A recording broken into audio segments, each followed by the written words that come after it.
வணக்கம். இந்த வீடியோவில் வந்து நம்ம சாம்சங் J8 உடைய சார்ஜிங் செக்ஷனை வந்து கிளீனாக போனியர் ஸ்கிமேட்டிக்ஸ் வச்சு தேரி பார்த்துட்டு அப்படியே லைவ்லேயே சப்ளை கொடுத்து பார்ப்போம். சரிங்களா? எப்படி செக் பண்ணணும் சார்ஜிங் செக்ஷன்ன்றது இது மூலிமா நம்ம கற்றுக்கலாம். சாம்சங்கில் போயிட்டு ஜே சீரீஸில் பார்த்தீங்கன்னா SM J810 J810 போயிட்டு ஹார்ட்வேர் சொல்யூஷன் எடுத்துக்கணும். பிட் மேப்பு டயட் வேல்யூலாம் இருக்குது. நமக்கு தேவை ஹார்ட்வேர் சொல்யூஷனு. அதில் போயிட்டு நம்ம இதில் இந்த இதோடைய சார்ஜ் டேட்டான்னு இருக்கும். சார்ஜ் டேட்டா ஓப்பன் பண்ணிங்க.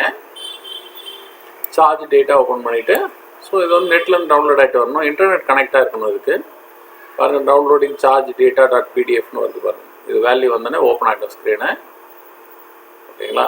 இப்போ இந்த மொபைலோடைய ஸ்க்ரீன் வந்துருச்சு. இதில் பாருங்க சார்ஜுடைய சார்ஜிங் பின் வந்து இது V8 பின்னு. அதனால் என்னென்ன பார்த்தீங்கன்னா இதில் V-bus 5 வோல்ட்டுன்னு இருக்குது.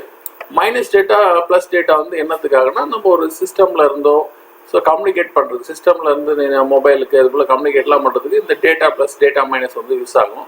அது வந்து செகண்ட் அண்ட் தேர்டாக இருக்குது. ஃபோர்த்து பின் வந்து USB ஐடின்னு சொல்கிறாங்க. OTG அது போல் இது எக்ஸ்டர்னல் டிவைஸ் எதாவது கனெக்ட் பண்ணிங்கன்னா இது டிவைஸ் ரெகனைஸ் ஆகும். நார்மலாக வந்து இது ரெகனைஸ் ஆகாது. சார்ஜிங்க்கு இது மட்டும் இருந்தாலே போதும். 5 வோல்ட்டு கிரவுண்ட் இருந்தாலே சார்ஜிங் ஆகும். டேட்டா ட்ரான்ஸ்ஃபர் பண்ணணுன்னா இந்த செகண்ட் அண்ட் தேர்ட் பின் வந்து கனெக்டிவிட்டியில் இருக்கணும். Final at the end of the final வந்து CPU கனெக்ட் ஆகிருக்கும். இதில் எங்கேருந்து எப்படி போகுதுன்றது நம்ம ட்ராவல் பண்ணுறதை பார்ப்போம். சரியா? ஸோ இதில் வந்து பார்த்தீங்கன்னா ஒரு ஐசி ஒன்று போட்டிருக்காங்க. இந்த ஐசி வந்து சின்ன ஐசி. இதோட ரோல் என்னென்னா OVPன்னு சொல்லுவோம், over voltage protection. 5 volt input coil வழியாக கொடுத்து இந்த கெப்பாசிட்டர் வழியாக ஃபில்டர் பண்ணி இன்புட்டாக கொடுத்துருக்காங்க. அவுட்புட் எடுக்கும்போது ஒரு பெரிய கெப்பாசிட்டர் வந்து போட்டிருக்காங்க. ஸோ இதில் வந்து சிக்னல் பேர் மாறுது பாருங்க. V-bus 5 வோல்ட் கனெக்ஷன் கொடுத்துருக்காங்க. இங்கே கொடுக்கும்போது என்ன கொடுத்துருக்காங்க? V-bus 5 வோல்ட் OVPன்னு கொடுத்துருக்காங்க. ஓவர் வோல்டேஜ் ப்ரொடெக்ஷன்லேருந்து வெளியே ரிலீஸ் ஆகுதுன்றது இதோட மீனிங். ஸோ இதில் ஃபைனலாக அந்த சார்ஜிங் செக்ஷனுக்கு வந்திருக்கு. சார்ஜிங் செக்ஷன் பக்கத்தில் பார்த்தீங்கன்னா ஒரு பெரிய கெப்பாசிட்டர், ஒரு காயில் வந்து கெப்பாசிட்டர் கொடுக்குறாங்க. காயில் வந்து கரண்ட்டை வந்து ஃபாஸ்ட்டாக கண்டக்ட் பண்ணும். அண்ட் கெப்பாசிட்டர் வந்து அந்த வேரியேஷனை மெயின்டைன் பண்ணி கன்சிஸ்டன்ட் கரண்ட்டை வந்து இந்த ஐசிக்கு ஃபீடிங் பண்ணிக்கிட்டே இருக்கும். ஃபீடிங் பண்ணிக்கிட்டே கன்சிஸ்டண்ட்டாக இருந்தால் தான் இது வந்து ப்ராப்பராக ஒர்க் ஆகும். இப்போ சார்ஜிங் ஐசி வந்து 2 வேலையை செய்ய போகுது.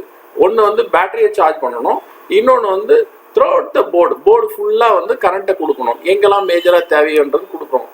இப்போ இதில் வந்து காயில் ஒன்று கொடுத்துருக்காங்க, பெரிய காயில். இந்த காயில் என்னன்னா இந்த ஐசி என்ன கொடுக்க போகுதுன்னா ஒரு சுவிட்சிங் சப்ளை கொடுக்க போகுது.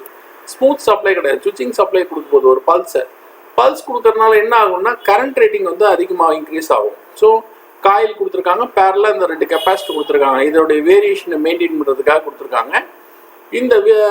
இதை வந்து என்ன சொல்லுவாங்க பார்த்தீங்கன்னா V-bat, V6, VPHன்னு சொல்லுவாங்க. டிஃப்ரெண்ட் மொபைலுக்கு ஏற்ற போல சொல்லுவாங்க. இது வந்து எங்கெல்லாம் போகும் பார்த்தீங்கன்னா ரிங்கர் செக்ஷனுக்கு போவோம், பவர் செக்ஷனுக்கு போவோம், நெட்வொர்க் செக்ஷனுக்கு போவோம். ஸோ பேக்லைட் செக்ஷனுக்கு 3.7 வோல்ட் போகும். இதுதான் பேசிக். ஏதாவது ஷார்ட் ஆச்சுன்னா கூட, இந்த காயில் ஷார்ட் ஆனால் கூட இந்த ஏரியாலலாம் வந்து இந்த சப்ளை போயிருக்கும். அதில் ஏதாவது ஒரு லைன் ஃபால்ட்டாக இருந்தால் கூட இந்த காயில் வந்து ஷார்ட் காமிக்கும். யூஸ்வலாக டயட் வேல்யூவில் வச்சு நம்ம செக் பண்ணுவோம். சரிங்களா? இது முடிஞ்சிச்சு. அதுக்கப்புறம் இதில் வந்து பார்த்தீங்கன்னா 3 கெப்பாசிட்டி வந்து லூப் பண்ணியிருக்காங்க. இந்த இதில் டார்க் ப்ரௌன் இதை வச்சு லூப் பண்ணியிருக்காங்க.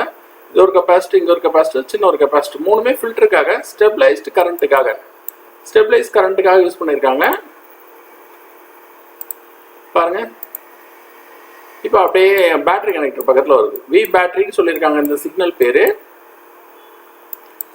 வந்து V-batteryன்னு சொல்லியிருக்காங்க. V-batteryயில் பாருங்க, இந்த 2 லைன் வந்து 4 லைன்ஸ் இருக்கு. ரெண்டுமே இது சேம் தான். 1 and 2 சேம் தான். இந்த லைன் எல்லாமே கிராஸில் இருக்கிறது எல்லாமே சேம் தான். 1 and 2 இந்த கனெக்ஷன் வந்து என்ன சொல்றாங்கன்னா V-batteryன்னு சொல்றாங்க. 3.7 வோல்ட் இல்லை 3.8 வோல்ட். பிராண்டட் மொபைலில் 3.7 வோல்ட் வரும். சரிங்களா? இந்த ஆப்போசிட்டில் இருக்கிறது வந்து கிரவுண்டு. பாசிட்டிவ் இருந்ததுன்னா ஒரு நெகட்டிவ் இருக்கும். அதுக்கு அடுத்த 2 பின் என்னன்னு பார்த்தா இது பேட்டரி ஐடி. பேட்டரி ஐடின்னா என்ன? பேட்டரியை பற்றின இன்ஃபர்மேஷன் எவ்வளோ பர்சன்டேஜ் இருக்குது, இது போல் இன்ஃபர்மேஷன்லாம் வந்து CPU வரையும் போகணும். அது இந்த மொபைலை பொறுத்த வரைக்கும் சார்ஜிங் ஏசிக்கு போயிட்டு அதுக்கப்புறம் ப்ராசருக்கு போகும். சரிங்களா? இது வந்து பேட்டரி தெர்மல்னா என்ன? Heat protection. அதாவது தெர்மல் ஓவர் ஹீட் ஆச்சுன்னா சிஸ்டம் வந்து ப்ராப்பராக ஷட் டவுன் ஆகணும். இல்லைன்னா நமக்கு ரிஸ்க் அவாய்ட் பண்ணுறதுக்காக இந்த பேட்டரி தெர்மல் இதை வச்சு பேட்டரி தெர்மல்ன்ற பின்னை வந்து யூஸ் பண்ணியிருக்காங்க. சரிங்களா? இதை வந்து நம்ம லைவாக எப்படின்றது சப்ளை கொடுத்து செக் பண்ணி பார்ப்போம். ஓகே, வோல்டேஜை நம்ம செக் பண்ணுவோம். இதில் வந்து வோல்டேஜ் மல்டிமீட்டர் ஆன் பண்ணிடுறேன். ஒரு நிமிஷம். மல்டிமீட்டரை வந்து நம்ம டிசியில் செட் பண்ணிடலாம். டிசியில் இருக்குது பாருங்கள். இதில் வந்து பின்னில் ஜாக்கில் எவ்வளோ வருது பாருங்கள் வோல்டேஜ். ஸோ ஜாக்கில் சரியான கனெக்டிவிட்டியில் வரல, அதனால் வெரி ஆகுது. 5 வோல்ட் வருது. சரியா? இதே 5 வோல்ட்டு இப்போ வந்து இங்கே பார்த்தீங்கன்னா இந்த காயில் வரும். ஏற்கனவே நம்ம தேரியில் பார்த்துருக்கோம் இல்லையா, மோனியோவில் பார்த்துருக்கோம். 5 வோல்ட் வருதா? இது வந்து இன்புட்டு, 5 வோல்ட் இன்புட்டு. காயில் ஒரு கெப்பாசிட்டர் போட்டிருக்காங்க. அவுட்புட் பாருங்கள், இந்த பெரிய கெப்பாசிட்டியில் வருது. 5 வோல்ட் வருதா? ரைட், 5 வோல்ட் வருது. Okay, right. பிபியிலேருந்து வந்த வோல்டேஜ் வந்து 5 வோல்ட் வந்து இந்த காயிலுக்கு வந்திருக்கு. 5 வோல்ட் பாருங்கள், மல்டிமீட்டரில் இருக்குது 5 வோல்ட்டு. அடுத்தது இது கெப்பாசிட்டியில் இருக்குது.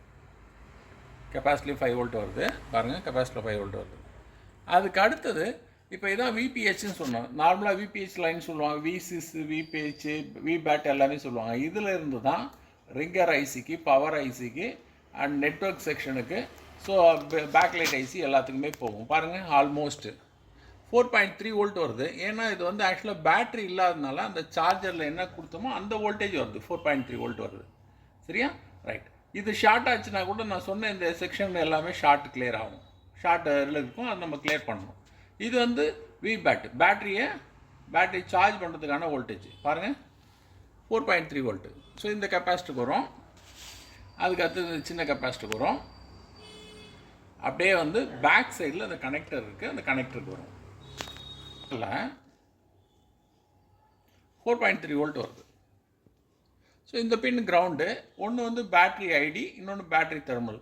ஸோ இந்த இது பேட்ரி கனெக்ட் பண்ணால் தான் இந்த லைன்லாம் வரும். நார்மலாக சார்ஜ் ஆகிறதுக்கு இது போதுமானது, 4.3 வோல்ட்டு. சரிங்களா? ஓகே, இன்னொரு வீடியோவில் பார்ப்போம்.